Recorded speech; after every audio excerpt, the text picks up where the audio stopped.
guys, welcome back to my channel. Welcome to my channel if you're new. My name is Bree, aka the Booktrovert, here on YouTube, and today I'm doing kind of a new series on my channel.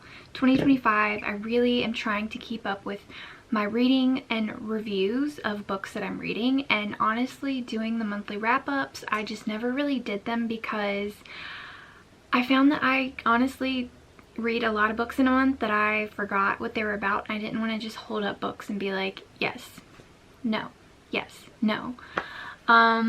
So yeah, I want to be able to give actual good, decent reviews of books. So I read 3 books in the month of, in the first week of January.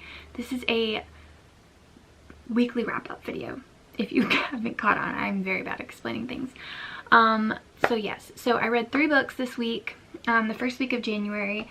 The first 2 were ARCs on my Kindle, and the second one is a physical book. So the first book that I read this month, well, yeah, I mean, it is the first book I read this month, but the first book that I read of the year 2025 was actually A Sea of Unspoken Things by Adrienne Young. This I got as an ARC from NetGalley, and I rated it 4 stars. I am a little embarrassed to say this is my first Adrienne Young book that I've ever read, and oh my gosh, I love her writing. It's so good. This was like a murder mystery type of book. We're following James, who is a twin to her brother, which I honestly forgot his name. I think it's like John or something with a J. But they have, since she grew up, okay, let me start from the beginning. We're following James, who has just recently found out that her brother died, and so she goes back to the small town that she got away from, to try to figure out, like, well, originally she's going back to kind of finish up a work project that he had, but essentially she's going back to try to figure out what happened to him, because his death is just very mysterious. And so she ends up rekindling with like her old best friend, her brother's ex-girlfriend, her ex-boyfriend. Also, you find out about someone that they used to be friends with that passed away when they were younger, and they were there for that. So it's a bunch of different kind of emotions put into one book. The writing is absolutely stunning. There's a romance, there's 2 essentially murder mysteries, there's a child that you're trying to figure out who the dad is. I mean, it's just a lot going on. So it's a really good book. It's pretty quick paced. I think if you like murder mystery, this is not like horror-y. There's no like gruesome details or anything like that. You don't need to worry about that, but I did really enjoy this one. So the next book that I read was actually another ARC. It was Run by Blake Crouch. This is already out. This was originally published, or originally out back in 2011, and it got republished I think in October of 2024, and I just got around to it. I highly recommend the audio. The narrator does such a great job. This book is so fast-paced. I think that if you like Frida McFadden books, you'll really like this one. I feel like this is a book you could finish in one sitting. It also was very reminiscent of The Island by Adrienne McKenty, which is one of my favorite books, favorite thriller books, horror books ever.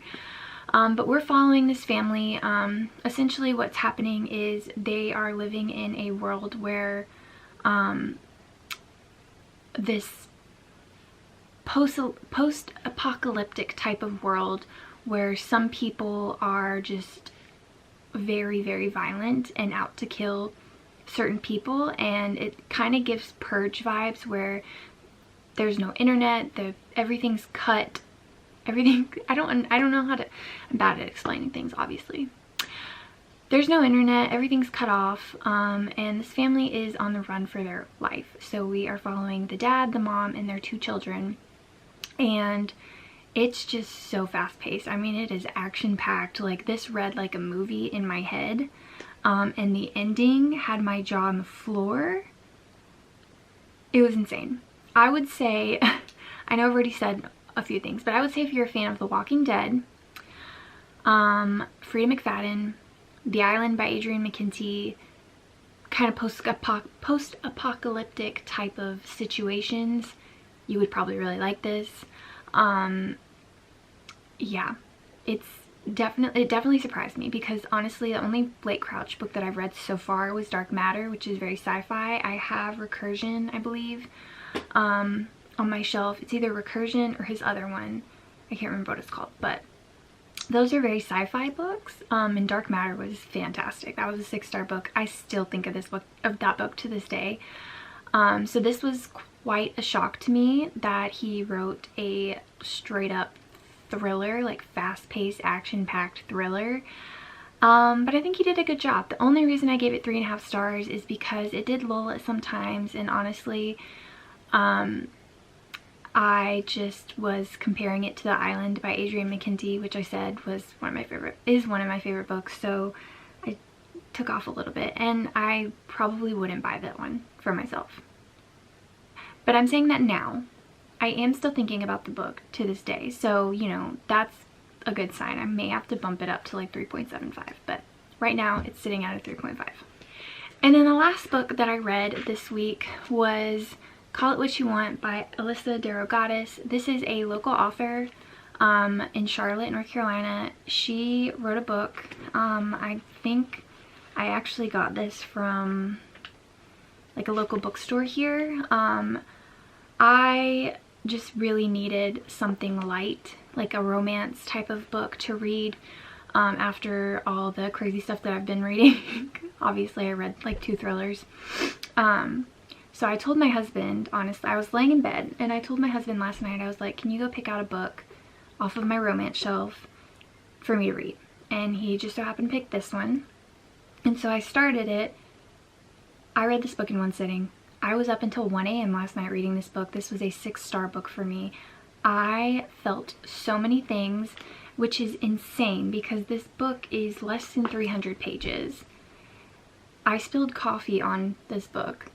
Like, I started tabbing it and I spilled coffee on it, and I was like, you know what, I'm just gonna highlight it.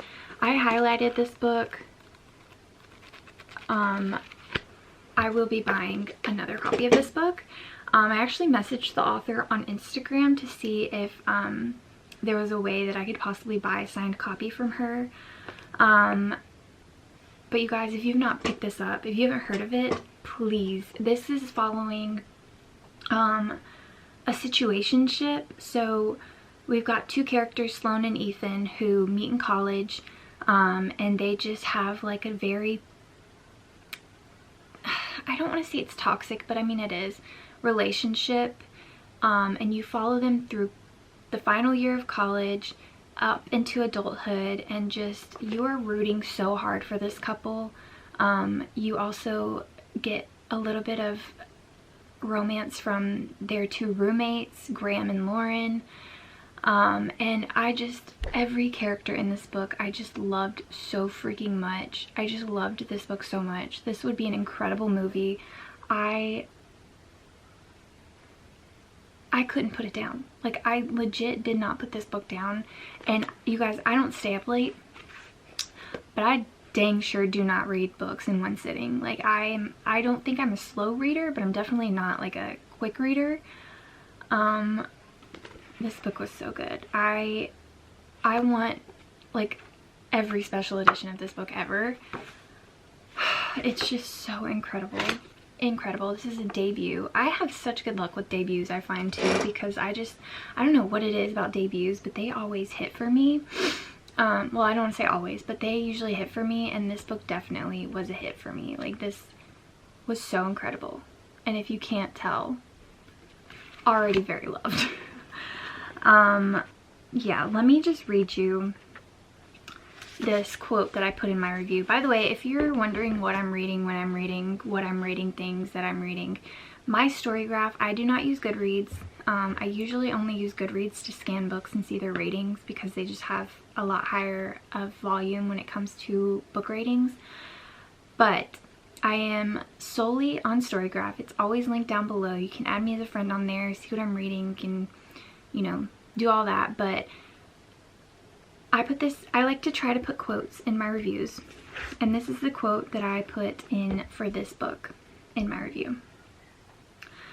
"No, we never dated. He's not an ex-boyfriend. He's an ex almost.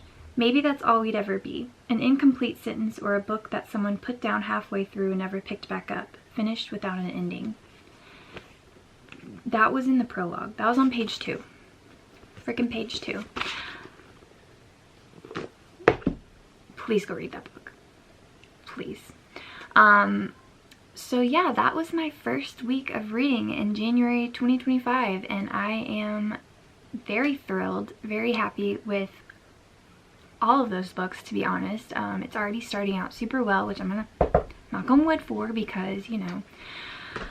But anyways, let me know if you guys like these weekly wrap-ups. I just feel like I'm able to talk about the books a lot more in depth than I would be with a monthly wrap-up, because again, I forget a lot, but I am also trying really hard to write reviews for every book that I read so that I don't forget. So let me know if you like this video, give it a thumbs up. Let me know if you've read any of these books, if you liked them, what your thoughts were, and I will see you in the next one. Bye guys!